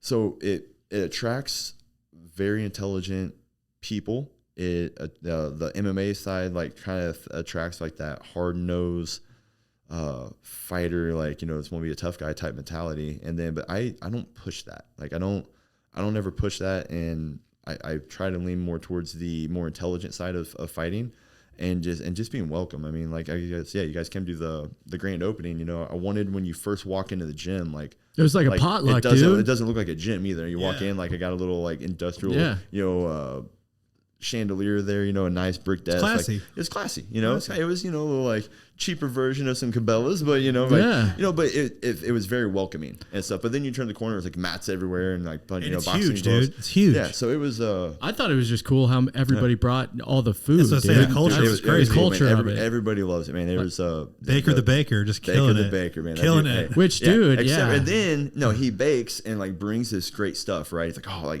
that boy can bake, he can cook, dude. He can. And then he hands it to you, and then you just feel like you're getting judged of the disgust. Like he's like, oh yeah, check out this cake, it's amazing, blah blah. And you like take a bite, and he's like, you disgust me for eating that. And you're like, bro, you brought it to us. Like he's like, I can't believe you eat that. Dude. Yeah, can't believe you eat that. Funny, so funny. He like judges the shit out of you. I know we're giving Josh some unbelievable mic time, but I know, right? I had a housewarming party when my house got built. And he couldn't make it. And he felt bad that he couldn't make it. Same. So he brought me like 200. Like he made his own spiral ham, right? Like a honey baked ham. And he brought me like 200 like ham sandwiches, like ham like dollar rolls or whatever. What do you call them? Like Hawaiian rolls. Yeah. And then like 1,000,000 cookies. And he dropped it off at my house before the party because he couldn't make it. Yeah. No, I remember that. He fed everybody there. Yeah, I remember that. Unbelievable. He asked me if I was going. I don't know if I was coaching a fight. I don't remember something, but I couldn't make it either. And then if it's a weekend, dude, I can't even give you crap, dude. It's a weekend, and kids. Yeah, he told me that it was cool, man. Then told me how cool your place was. It was great. Still waiting to have that beer on the top. I know. What's it like having a daughter that's getting into it? Not even getting into it. She's fully into it. And does it burn off some of their energy? Can I just drop my daughter off there and just burn some energy? For sure, bro. Let's just say that when they have those gender reveal parties, and they really don't know the gender. Yeah. I could not have had that. Yeah. I needed some time when I find out I was getting a girl. I needed, I was for sure. My whole family's been boys only. My wife's all boys only. Her cousins were 6 boys. That's the cutest damn picture I've ever seen in my life. For sure, thought that the boy was coming, right? Yeah. And then we go there and they're like, "Oh yeah, I'm 90% sure it's a girl." And I'm like, "What? 90%? Go check again. Yeah, I'm like, hold on a second. So I had to take some time to myself. It was bad. And then Kraus, he had a girl a couple years older, that's a little bit older with Lincoln, and then Tim Elliott had Sterling, and so everybody had girls. Well, once I feel like I was having a girl, I think I went out to Vegas for something. I was training. Tim was out there, and I spent some time with him and Sterling. I was like, dude, this is cool. It made it okay. It made me realize that girls are cool and stuff like that, and the liver daddies. And she was this really fun stuff. So okay, if I can get something like this, we're good, right? Yeah. And I knew at some point it'd be all right, I'm forcing your ass to train something for just defend yourself. I don't know when that was gonna be, right? But then, like I said, she kind of grew up in the gym with me, and then she's like, I want to do class at 3. And I'm like, so she started doing warm-ups, and so she did a little bit, and then, but I never wanted her to take away from the paying members and distracting and stuff like that. So anytime she got a little, just yank her out of class real quick. But then we had this thing where, she would go, she'd have her little tablet, because I'm teaching class, and so she would not want to do class. Yeah, she wouldn't want to do class because, she would want to do her tablet. So I was like, okay, well, here's the deal. You can't be on that thing until your class is over. You don't have to do class. No screen time until this is absolutely. done. But yeah, so it's you don't have to do class, but you're also not having screens and doing stuff instead, right? So it's you can go play, do whatever else you want to do. And then, I don't know, she just kind of kept wanting to do more and more class. And then at 4, she could get through the whole class, and that kid loves this stuff. I put her in gymnastics first. She loves gymnastics, and she wants to quit gymnastics and just be at the gym 4 days a week with me. I went Sign out me up. dude, it was crazy. Yeah, she loves. I think that's the way she you loves. She's 5 and a half. Okay. 5 and a half. Yeah, and then she loves kickboxing, loves striking, loves jiu-jitsu, and then she's a monster. Yeah, I just recently went out to Denver, and which is one of the last videos I had on there. So I went to Denver and I'm training, and then she looks at me and she's getting ready to start kindergarten, right? So I'm not gonna have this opportunity very much. She's like, well, can I go with you? So I'm like, okay, I'm going to clear my mind, training camp and stuff. I'm in the gym nonstop, training, strength conditioning, back in the gym. And is this fight camp too? This fight camp. This is fight camp. This was recently, just right? recently, Yeah. And I was like, you know what? Sure. So I had a 2-week trip planned. So I took her out there. And she was awesome, loving it, watching. Then I was like, okay, you want to go do something? And she was like, well, is there a kids class? I'm like, well, yeah, it's later, but you've been in the gym all day already. Went there, went to land out performance and strength conditioning, and she's like, no, I want to do class. So every day I was there, she went train too. So I had that stuff and went back and let her train and do the kids class. And that was her choice. Because then there would be a day where she was like, do I have to do class? I'm like, no, we're the gym's done. I'm done. We can go to the movies, we can go to the zoo, we can go do whatever you want. And no, she still chose to go to the gym and do class and stuff. So the weekends we had fun. We went out I think we went bowling and did some stuff. And then we went to the museum out there, which she loved. She's obsessed with this Ridley Jones show. So it was everything in the museum that she would want. Oh, that's awesome. That's dope. Is this the same spot that Julian's at right now? Yeah. Yeah. Cool. Yeah. So I think that with kids, that's the way you got to do it. You have to let it be their idea in the beginning, because if you force it on them, I was kind of forced into wrestling when I was younger, and it kind of burnt me out in wrestling. Yeah. When I've seen that a lot with wrestling dads, and as hardcore sport dads, and I don't I got to find this, because I'd love for them to excel and do well, but I also don't want to force it, because I've seen kids become savages. Oh yeah. And then they get into high school or college. They're like just done with it. Over. You know, I don't want to burn them out at all. So they never got a chance to be a kid. Yeah. That's what it comes down to, man. You get that little taste of being in high school and having a little bit of freedom. And they're like, well, this is awesome. Yeah. And that happened with me in baseball, because baseball was just thrown down my throat. Like that was like my dad and his brother, like they were a baseball family. You know, my uncle got signed out of high school for the Cardinals and stuff, and they ended up going to college instead, and it didn't really pan out, you know. But then the Vietnam War happened, and they ended up, you know, going out there and stuff. So baseball kind of took a back seat. We're gonna live vicariously through Zach. Yeah, you know. So it's like I was forced into baseball and all that stuff, and then, you know, but football was life for me and stuff. And then I remember, I think it was 6th grade.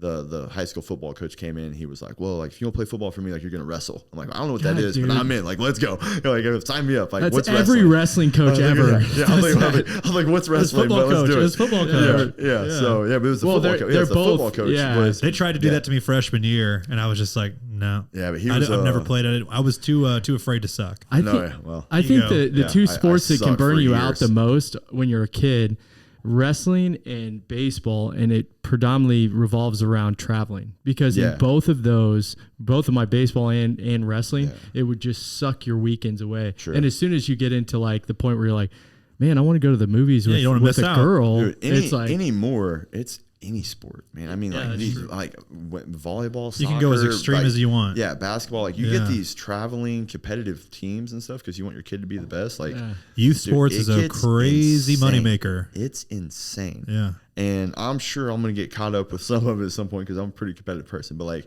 I have witnessed it on all levels and stuff, and I don't want to be that, but I also don't want to like rob them of like competitive. I also don't want to like. Have you considered that you'll be able to beat up all the other dads at these sporting events? Have you considered this yet? There was a moment in time where I thought my daughter could beat me up because I couldn't do anything. So then I was like, oh no, like my identity's gone, and then I'm known. Yeah, but now, sure, I'm not worried about it. You know, I care about the dads. It's the as these girls get a little bit older, you know, and these boyfriends start coming around. That's what I don't want like. I love my little daughters, but I don't want them. I'm not ready for it. I'm not ready for them to get older, man. Not ready. Nightmares. That bad boy scene. It'll be cool. You know what I'm talking about. Yep. Another one. Den of Thieves. That's another good one. Den of Thieves. I haven't seen it. It's all they drag the kid into the garage, and there's I think like 50 cents in there, like all these jacked big dudes, like, you know. Meters on and stuff, and they're all going. He walks up with his little pocket protector. Square, there's a little square. Pocket square. They like, it's like red or blue or something. I don't know. He like goes and puts it in his pocket. They like say all this stuff to him, and then all of a sudden the kid leaves scared to death, and they all start dying laughing. I was like, that's it. That's gonna be me. That's gonna be. I'm bringing the kid into the gym. He's got to pick her up from a date at the gym with all the fighters. You know, that's exactly what's happening. And everything, and like, oh yeah, it's what you need to watch out for. He's going to be a dude that's in the gym. I'm okay with that. Yeah, I'd probably be okay with that because he's built on respect. He's built on discipline. He's already scared to death of me. I'm okay with it. You know, my daughter probably would beat him up, so we're good, right? She's gonna pick one guy. Might as well be that guy. If it's something I respect and like, if it's gonna happen, like, give me that. Yeah, give me that, not some little punk somewhere else. So. I've already thought of that. I might have to like find and start breading it in. Yeah. Like, whoever she starts talking, she gets older. I need to like start molding him into the kid that I want to make sure that he always knows. Like, dude, I want to change gears real quick because you've done some cool shit that we haven't talked about, and that is you fought like everywhere. You fought in Chile, Dubai. You've done Chile. I mean, that was crazy. Of all these places, and dude, like. Dude, you're about as, I mean, like, I feel like there's a more like salt of the earth, humble dude I know. It's got to be like, you're the perfect example. I mean, like, sincerely. What does that place do to you when you go into a place like Dubai when you're just like, man, some people probably think this is cool. I don't feel like you thought it was cool. Dude, no, it was awesome. It's phenomenal. It's like, it's cool looking. I'm saying, like, you're like, I want to live here. No. Right. There's one place that so I fought down in Chile, Dublin, Ireland, which was amazing. Cool. That's awesome. Northern Ireland up in Belfast. I fought. I was supposed to fight in China, but I almost died over there in Macau, which don't recommend.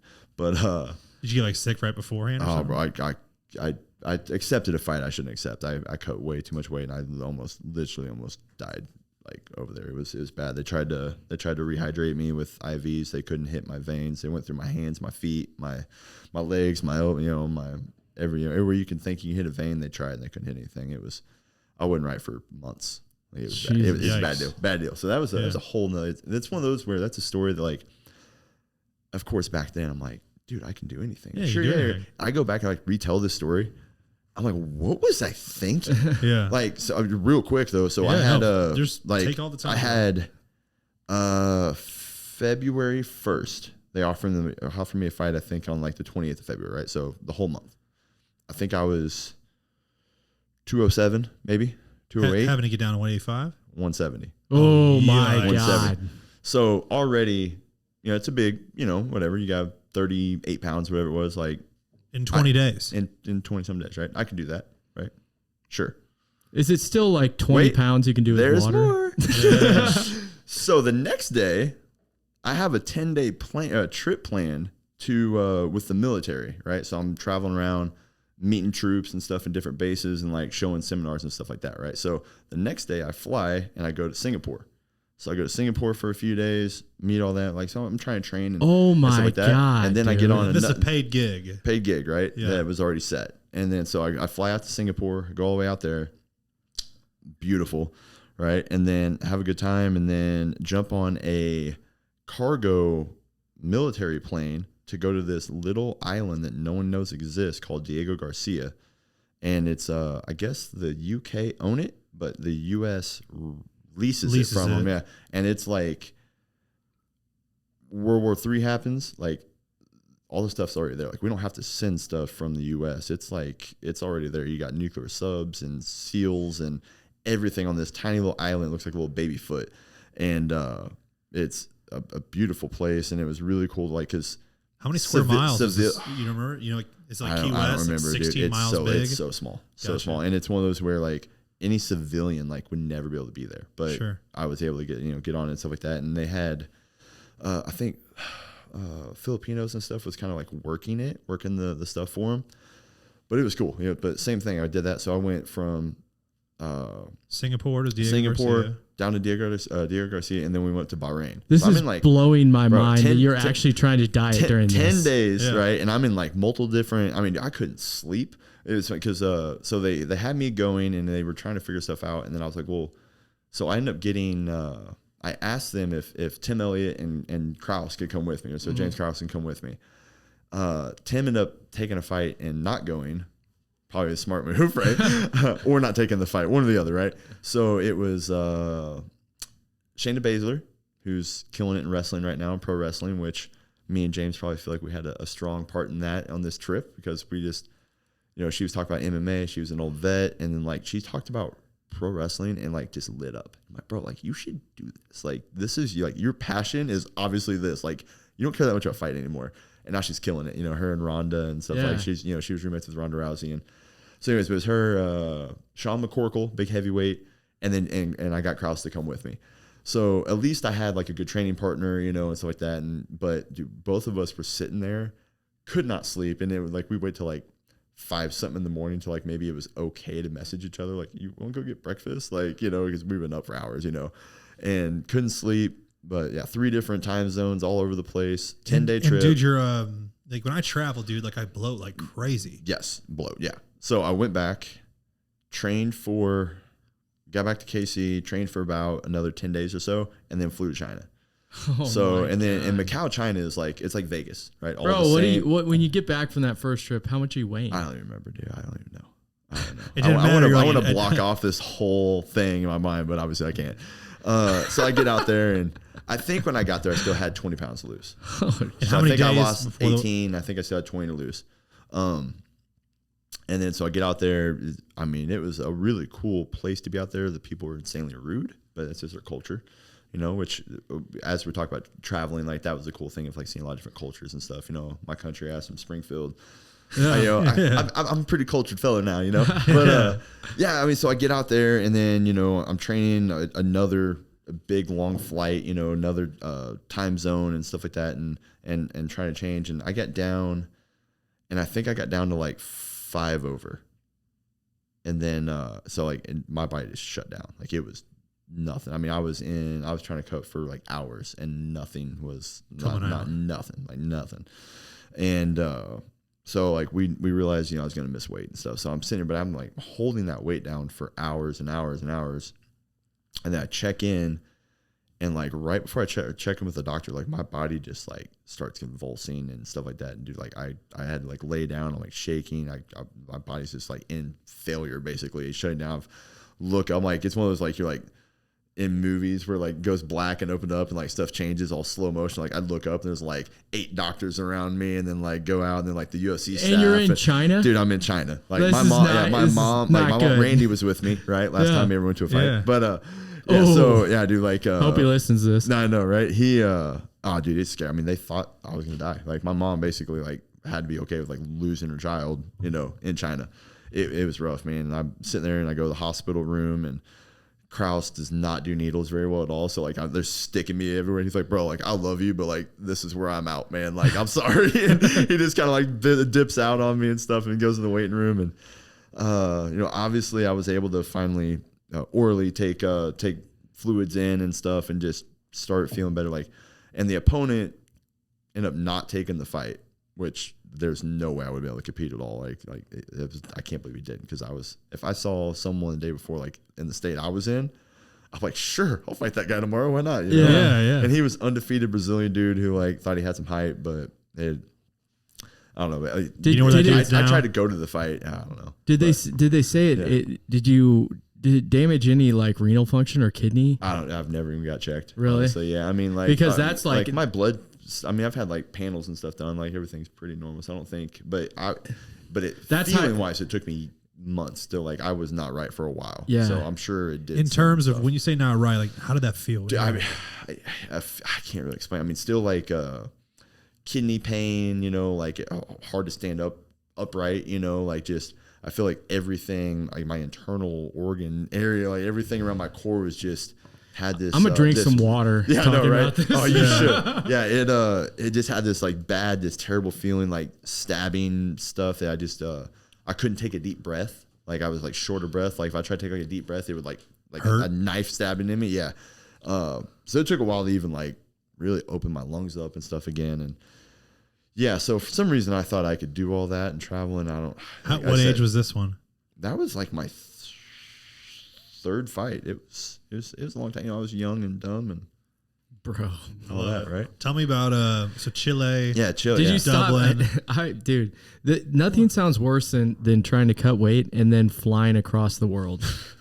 Like that's what I'm saying. Yeah. Well, I'm saying like, how do you even do that? Because like, dude, I'm legitimately like, I would gain 10 pounds just from flying. Yeah, I mean, as far as water retention. The good thing, I guess, is everywhere we traveled had great food. Sauna. Right? So I mean, well, just like the food was, you know, very, you know, over in Singapore, and like the fruit with fresh dragon fruit. Like I love dragon fruit, and you can't find it here like good. It's like all these weird colors and stuff. Like fresh dragon fruit, like right there. It was so like the food was really good. So at least I could eat healthy and stuff there. And again, I had James with me, so like we could, you know, we're doing seminars, but like we could get good training in. So like, you know, even if it's just me and him, and then Sean McCorkle's like a big heavyweight and stuff. But I mean, so I was getting training in when I could. I mean, it's all I did was just train, eat, but yeah, all the flights. It messed it up pretty bad. Well, dude, it's just the time zone change. I mean, Jeff just did this. Jeff just got back from South Africa. No, I'd never done that before, man. I had like a 20-hour flight, and I was like, it messes. It's different. And then you think about you cutting weight, and then you can't drink and stuff like that. Dude, I've had,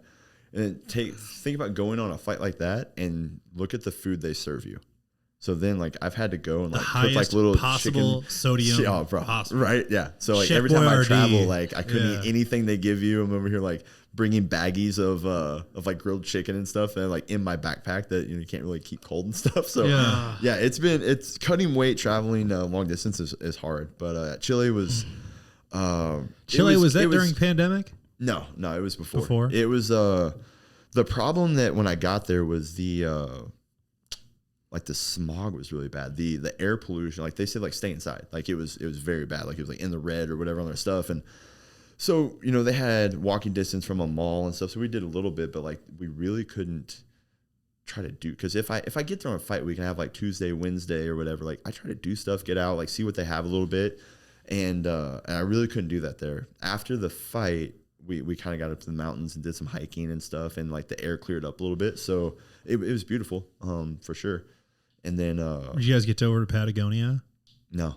Dang. No, I didn't have enough free time yet. And then Abu Dhabi was different. You know, the fights was in Abu Dhabi, and then we rented a car and we drove up to Dubai. It's like an hour, a little under an hour, I think, north and stuff. So that was pretty crazy to see the money in that place and stuff. But like, yeah, I would never want to. You buy some like fake Rolexes out there? Sure.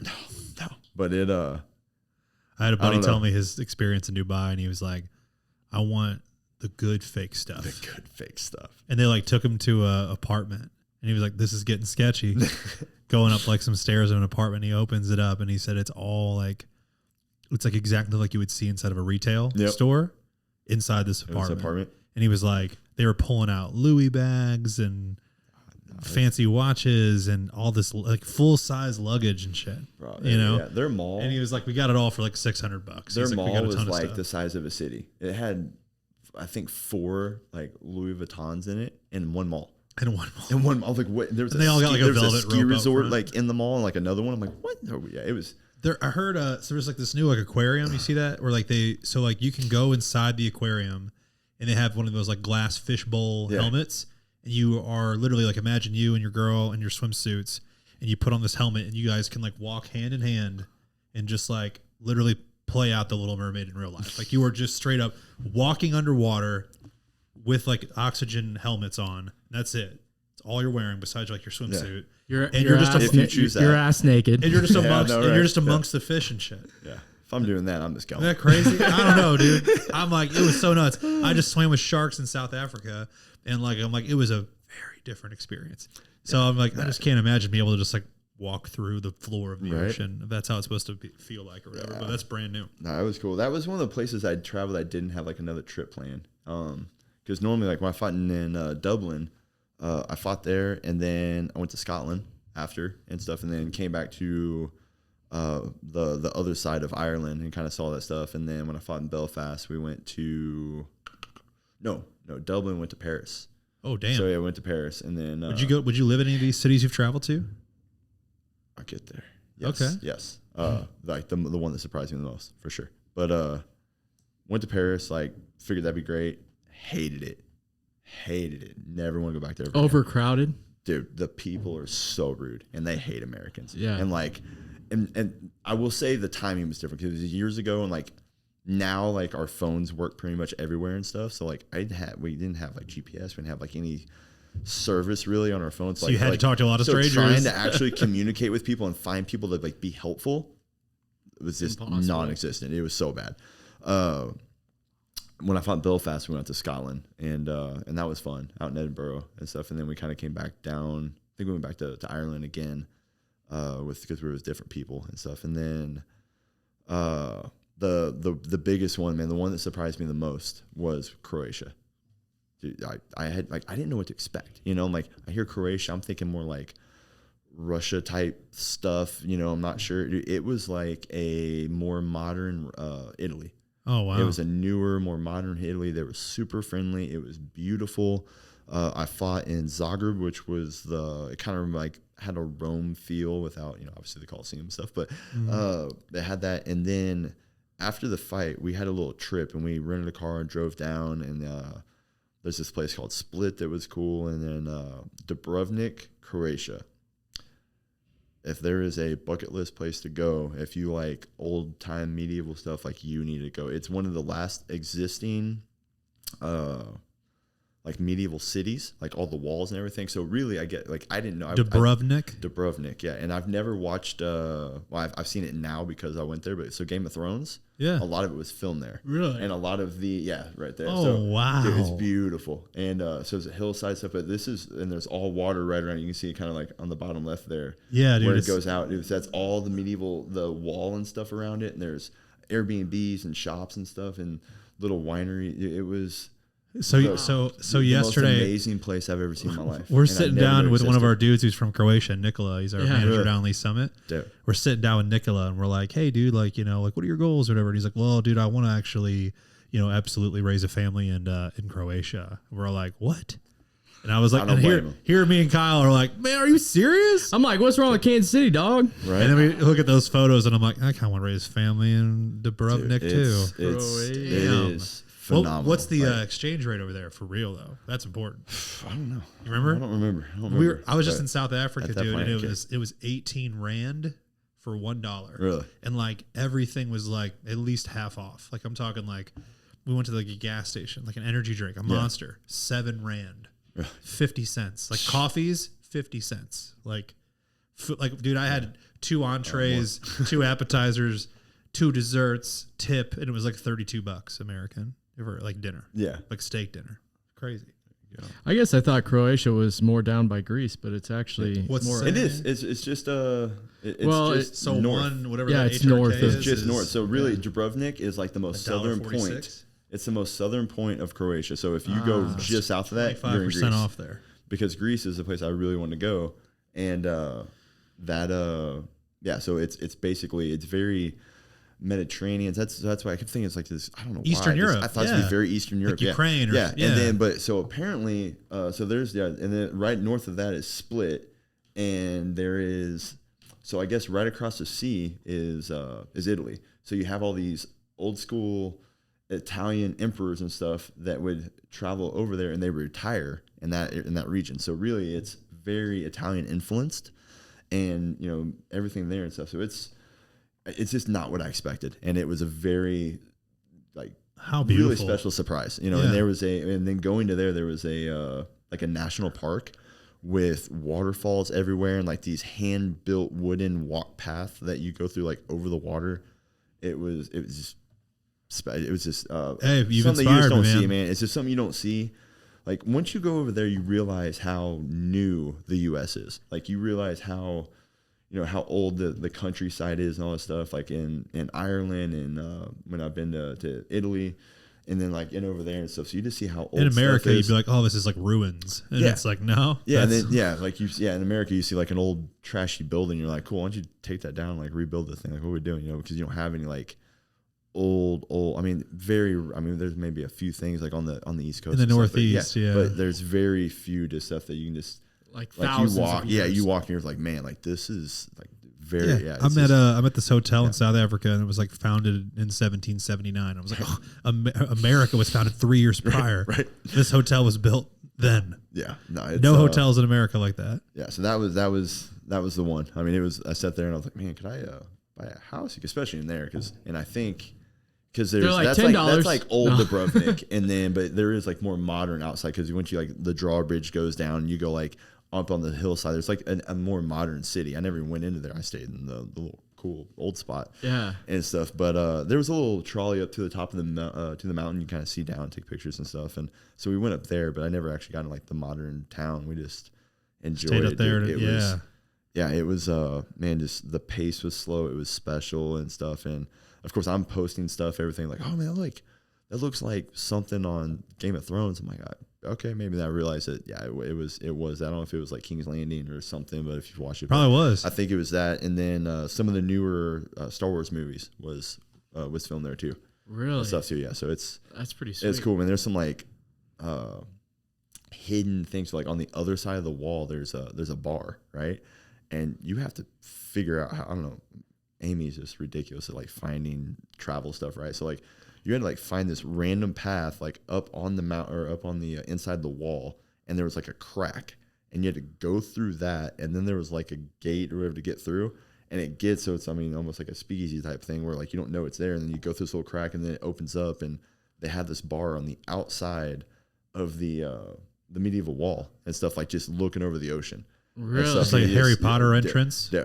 You just go in there and sit down and they have drinks and stuff, and you're just like staring at the ocean. Did they look crashing. at you like, how did you find this American? I think it's a pretty, it's one of those where, it's going to be known as a travel spot. And, like if you look at any kind of travel any type guide. of stuff, any guides and stuff, they're going to give you some of those like unknown things and like the rare things to go see. And it's all in there. But it was cool, man.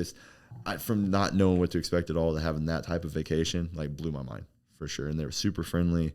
The culture was great. It's it was one of the few places where I traveled. I got a buddy that wants to go to Paris, and you're like here. really having me want to change gears there. I mean, I just maybe had a bad experience. I don't know, but I've heard outside of heard, like, I don't want to be around unfriendly people. I don't like Paris that. is like overpopulated right now, is what I heard. It's like everywhere you go, it's just people on top of people on top of people. And again, it's like we had with technology now, it might be different, you know, because like we had a whole like issue, and then like something was shut, like the trains were shut down. We had no clue. We didn't know how to get places. But of course, like going into it, it was me, Kraus, and Tyler Minton, my nutritionist, like, and our wives were there, right? Mm-hmm. So they're like, well, like, you just gotta be on the lookout, like, crime's really bad, like pickpockets and stuff like that. I'm like, yeah, sure, like, we're not worried about this. The second we get there, and like we're trying to get in like the transportation thing, you have like the little walk through spins, and you got paid to be able to go in or whatever. So like we're on this side. On the other side, this mother and 3 kids are like sitting there with all their bags, and this group of guys just run through, shove them out of the way, grab all their shit, and take off running. And like me and James couldn't like get on the other side fast enough. You know, it was like, it's like a subway type thing. They're just gone, right? So like we were on high alert the second we got in town, you know, because of that happened, you know. And then you do that, and then like, you know, like, oh cool, let's go to the Eiffel Tower, and you're looking at that, and you're just like seeing these people sprinting and like grabbing purses left and right. Like, it's just, the crime's terrible. And like, again, I live my life off respect, right? Yeah. So like, it's just, I don't deal with a culture that's just super disrespectful. So I didn't like it. And then also I felt so uneasy the whole time I was there. Yeah. Outside of like this little tiny food cart that made these amazing crepes. That was hands down the best. These savory crepes, I'm like, oh man, I'm in, let's go. Yeah. But outside of that, like I could have done anything else, man. Like I wish I could remember that guy and, you know, go back to that little food cart. It was, I think we had shout out to the food cart dude, man. I don't know. Yeah, savory crepes. This is a good transition because on every Protein Bros podcast, we ask our guest the most important of all questions, which is, you've lived in Kansas City. You moved here before I did. Mm-hmm. So you've lived here now. What is that? Freaking 10 years, 14 years, 14, probably 12 or 13 years. You got out Springfield way faster than I did, dog. 13. So 13 years. I moved here the year I got married. You've undoubtedly had all the barbecue in Kansas City that it has to offer. What is your favorite barbecue in Kansas City? Couldn't tell you. You don't like barbecue, dude. I knew better. I knew better than to ask him that. I do. Why? I do like barbecue. I don't. I haven't had enough, or I haven't had like all the places and stuff that I know of and everything. But I mean, I think I've eaten Jack Stack the most. Yeah, because of James. You're friends with James. Also that, but it's all. I mean, last time we saw you randomly was at Jack Stack. Right, that's true. But I mean, I think Joe's is probably my favorite of just the experience and like the old gas station and stuff, like all of it, and the food was really good. I have yet to be at Q39. I've heard that's the best. Q39. So I went there one time. It was a 3-hour wait, and I was like, I'm out. Don't care how good the food is. Hey, I don't got time for this. Veteran move. So you go sit at the bar. It's never a wait. Okay. Well, you know, just so you know, for now we know now. Sit at the bar. Yeah, I think it was actually not easy when you got kids.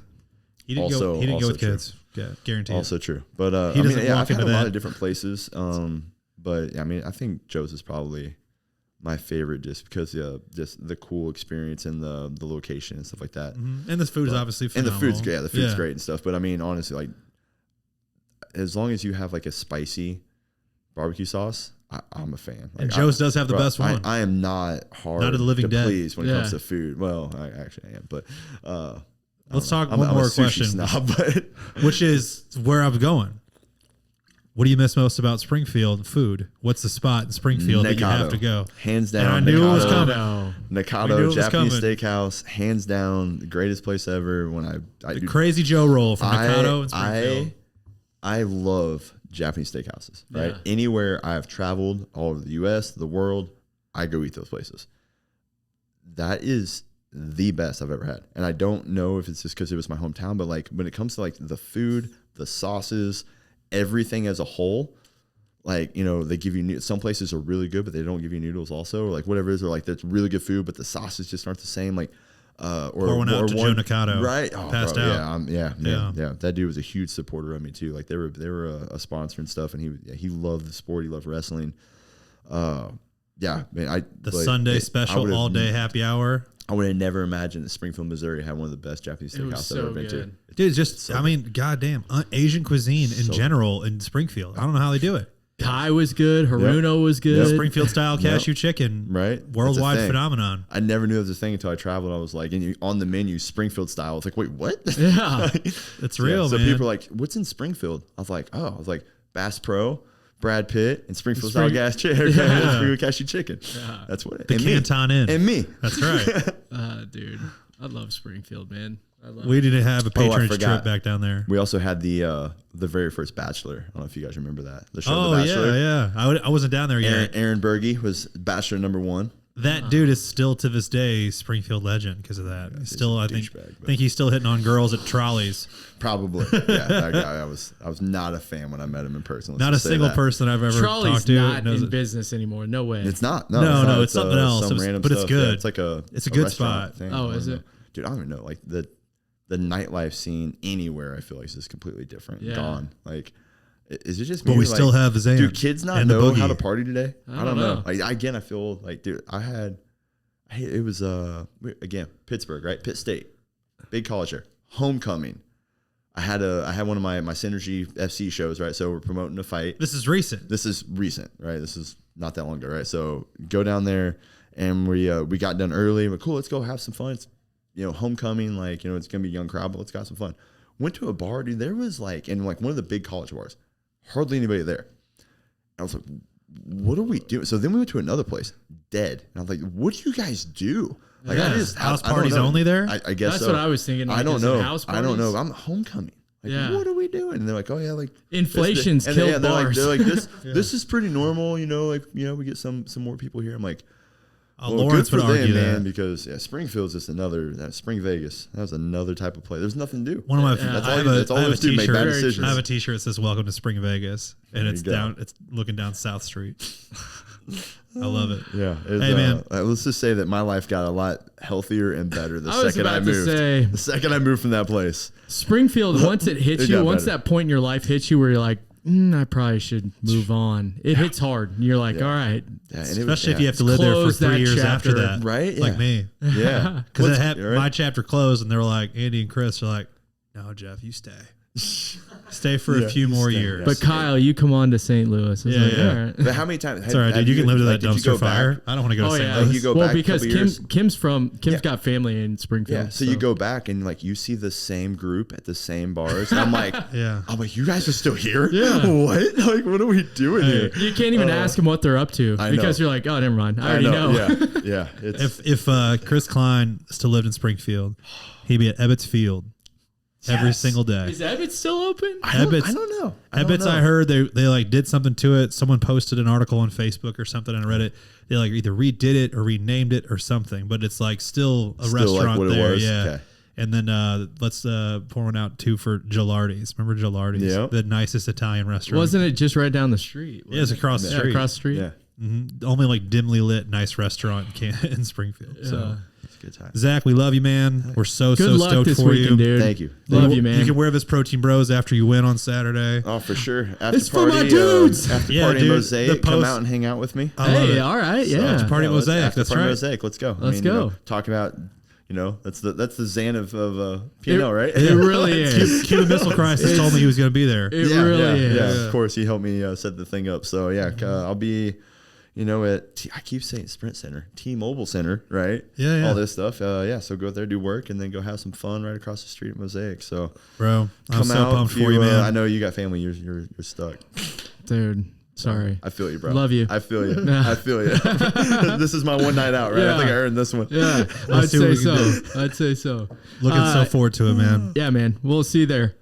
Or actually, give people where to follow you. So Instagram. I'm just at the gym a lot. You guys should just come there. Yeah. Ignite Jiu-Jitsu and MMA Academy is my gym. So obviously I'm there 6 days a week. Ignite Jiu-Jitsu and MMA Academy. Got it. So up in Gladstone. And then, at Zak Cummings, pretty much across the board on social and media. And he's stuff. a ZAK for all of you. ZAK, yes. CUMMINGS, for. If you want to get beat up, go to Ignite. Yeah. So we got there, and then I have my promotion, Synergy Fighting Championship. So we'll be here June 17th down in Springfield, April 22nd. So next Saturday, I'm promoting a show, so I'm fighting and do my own show. Bring us back a Crazy Joe roll, please. Oh yeah, for sure. I don't know. I ain't gonna make it. Much love. It's good. Cool, buddy. It's good. Love you, man. Thanks for coming on, guys. Appreciate it. That's it. Goodbye.